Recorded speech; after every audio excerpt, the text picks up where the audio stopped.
So what's up mga kagulong, shoutout sa inyong lahat. So ayan, papunta kami ng Dulawan mga kagulong. So biglang may kumatok sa amin sa taas ng bubong ng jeep ng aming service.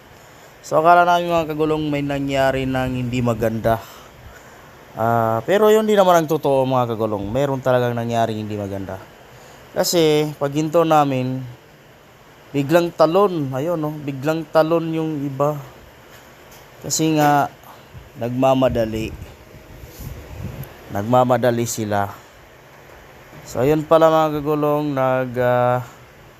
nagka LBM sila. So yung iba sa kasamaang palad nataiyan nila yung mga pantalon nila. So yan yung mga kasama namin mga kagulong. So yung iba, yung mga nagka LBM nandyan sa ilalim ng mga punong yan. Yan. Diyan sila